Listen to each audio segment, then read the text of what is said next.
سوال آیا ہے جی، نکاح ہو جائے اور رخصتی سے قبل ہی منکوحہ کا خاوند فوت ہو جائے یا اسے طلاق دے دے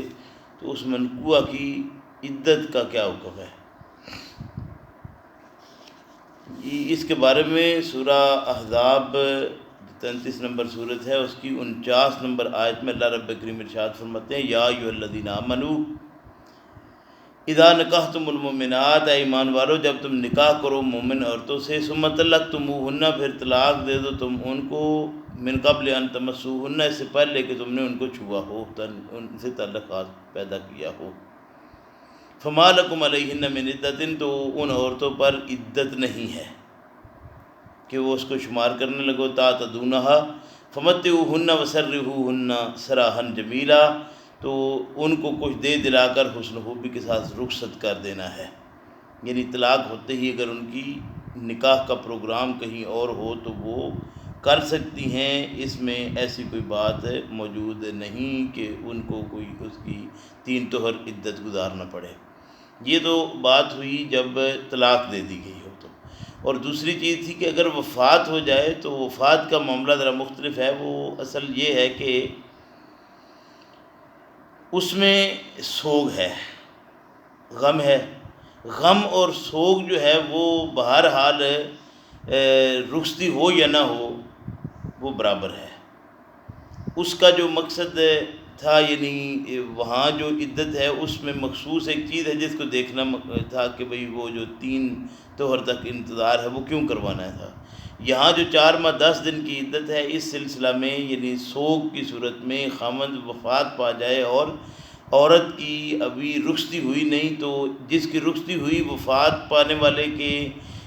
اس کے تعلق کی وجہ سے بہرحال اسے ایک اپنی جگہ پر افسوس، غم اور سوگ تو ہے، لیکن وہ بچی جس کی ابھی رخصتی نہیں ہوئی اس کے لیے تو یہ مزید تکلیف کی بات ہے، تو اسے بہرحال وہ 4 ماہ 10 دن جو ہے وہ رکنا چاہیے۔ اس کے متعلق عبداللہ بن مسعود رضی اللہ عنہ سے ایک سوال ہوا تھا، تو انہوں نے یہ بات ارشاد فرمائی کہ ہاں اس کو جو سوگ ہے وہ کرنا ہوگا۔ تو جب یہ عبداللہ بن مسعود رضی اللہ عنہ نے یہ جواب دیا تو اس وقت 2 ساتھی نبی کریم صلی اللہ علیہ وسلم کے صحابہ میں سے کھڑے ہوئے، ان میں ایک حضرت جراح اور دوسرے حضرت ابو سفیان رضی اللہ عنہما تھے۔ انہوں نے جو ہی یہ بات سنی تو یہ کھڑے ہوئے اور انہوں نے اس بات کی شہادت دی کہ ہمارے خاندان کی ایک عورت تھی برو بنت واسق رضی اللہ عنہ، تو نبی کریم صلی اللہ علیہ وسلم سے ان سے متعلق سوال کیا گیا کہ یا رسول اللہ صلی اللہ علیہ وسلم، ان کا خامد جن کے ان کا نکاح ہوا تھا ابھی،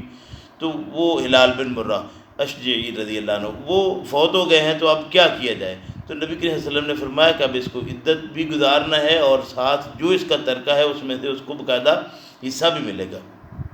اگر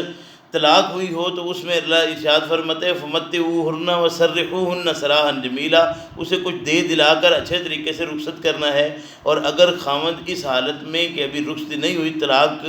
اپنا وفات پا جاتا ہے تو وفات پا جانے والا جو ہے اس کے متعلق یہ بات ہے کہ اس غم میں اس عورت کو 4 ماہ 10 دن خوشبو لگانا، سرما لگانا یا اس طرح کے جو معاملات ہیں اس سے رکنا، اور 4 ماہ 10 دن تک نیکسٹ نکاح جو ہے اس سے بھی پرہیز کرنا، یہ مطلب لازم ہے۔ اور یہ الفاظ جب یعنی جب عبداللہ بن مسعود رضی اللہ عنہ نے یہ فیصلہ کیا تو اس کے بعد جب یہ ابو سفیان اور جراح دونوں رضی اللہ عنہما کی باتیں جب سنی تو عبداللہ بن مسعود رضی اللہ عنہ بہت ہی خوش ہوئے، اور اس سے یہ بات بھی پتہ چلتی ہے کہ انسان جب فیصلہ کرتا ہے تو اسے کچھ نہ کچھ اپنا عقل، فکر، دماغ کو حاضر رکھنا چاہیے، اور یہ بات عقل کے لحاظ سے بھی کلیئر ہوتی ہے کہ اگر نکاح ہو جائے اور نکاح کے بعد رخصتی سے قبل ہی خاوند کی وفات ہو گئی ہو تو اس کی عدت 4 ماہ 10 دن گزارنا اور اس کے ترکہ کو تقسیم کرتے ہوئے اس عورت کو باقاعدہ حصہ ملنا، یہ عین قرین انصاف ہے۔ ابو داؤد 2116 نمبر روایت بھی اس پر موجود ہے۔ اللہ توفیق دے کہ ہم کتاب و سنت کو سمجھتے ہوئے اپنی زندگی کے اعمال اور افعال گزاریں۔ وما توفیقی الا باللہ۔